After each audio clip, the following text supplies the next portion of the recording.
Kenyans, ladies and gentlemen, I am Paul Komolo, PK, and I want to take a look at what is happening in our political arena through Herman Manyora's channel.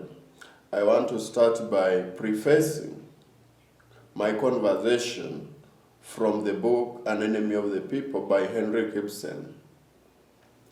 Ibsen says that leaders, and I want to talk about political leaders in this matter. Political leaders are like goats in a young forest. They eat everything they come across. And in the run-up to the 2022 elections, it doesn't matter whom we are going to elect. What we must be aware of is that whether we elect Ruto or Raila, we will still be eaten anyway. Away from that, I want to consider the transitions that we've had in this republic right from independence. At independence, we had the UK or the Britons in power. Kenyatta, prior to independence, was the de facto opposition leader. He had to be brought on board in 1963 as the Prime Minister, head of government, but not head of state. Between 1963 and 1964, the state was still headed by Queen Elizabeth II. And when they saw that Kenyatta was already manufactured into a president, they handed over the power to him in 1964. The second transition took place in the year 1978 when Kenyatta died. These had also been prepared. Moi's party, that was KADU, of 1961, lost to KANU. And in 1964, when Kenyatta formed government, he was invited to join government, and he abandoned the opposition. This was meant to prepare Moi to take over from Kenyatta, and it happened in 1978, from being an opposition leader, working with government, and inheriting the government. The same was repeated in the year 2002. In the events leading to 1997 elections, the opposition was divided and they lost again to Moi.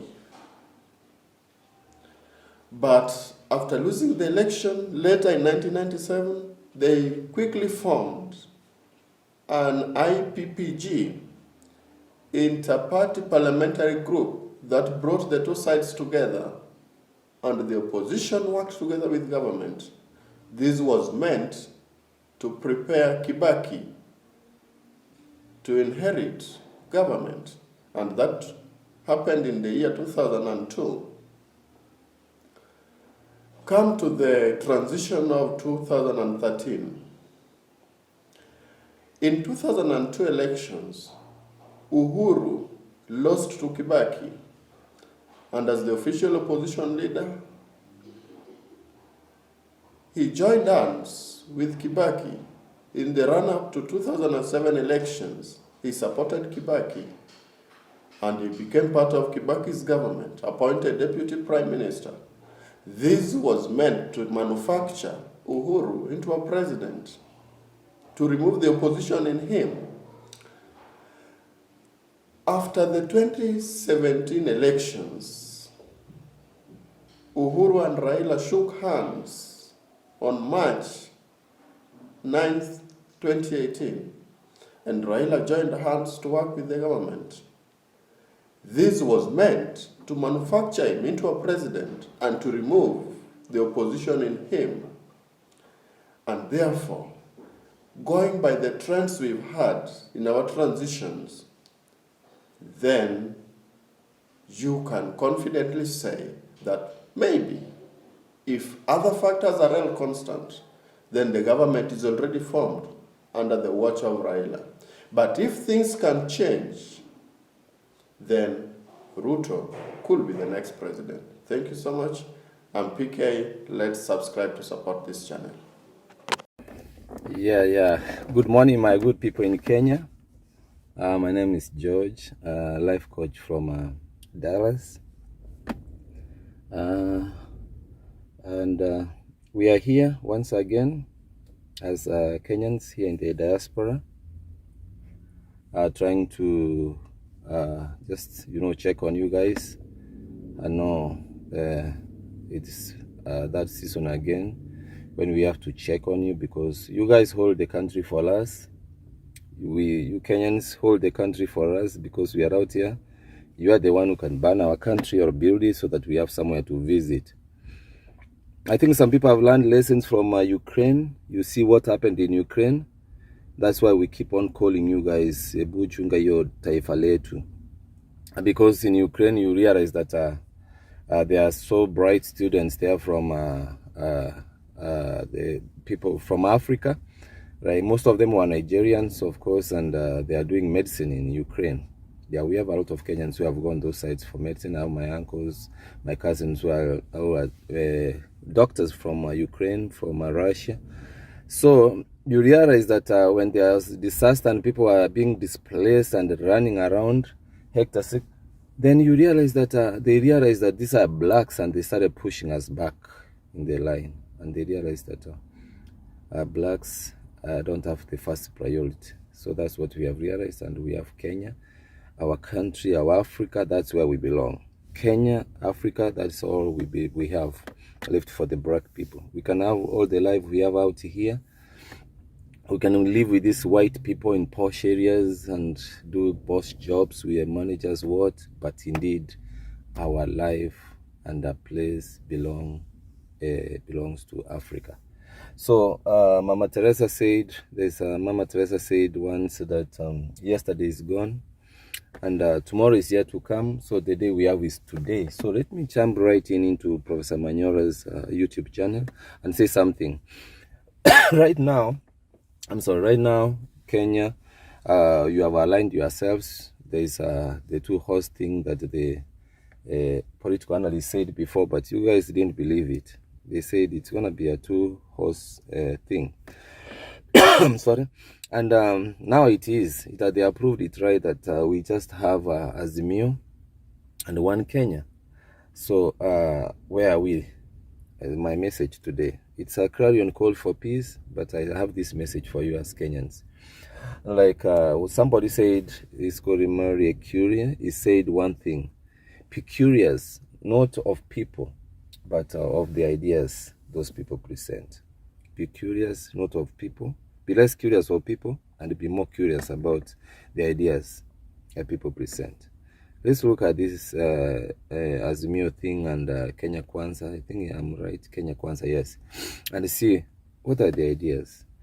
We have three important people to look at. One is the MCA or the MP, Member of Parliament. Those are just beginners. You can just consider anybody. Let anybody come. I want to be an MCA. That is a starting point. The first time I was a manager, I was hired as an entry-level manager. So there's an MCA, there's an MP. Just treat that as entry-level. Don't question them too much. If it's good people, they have good ideas, take them in. Yeah, accept them. Say, welcome. You want to be an MP for this Borabu constituency, let them come in. You want to be an MCA for wherever, Ikoromani, MCA, wherever, take them in. Just be curious about the ideas, okay?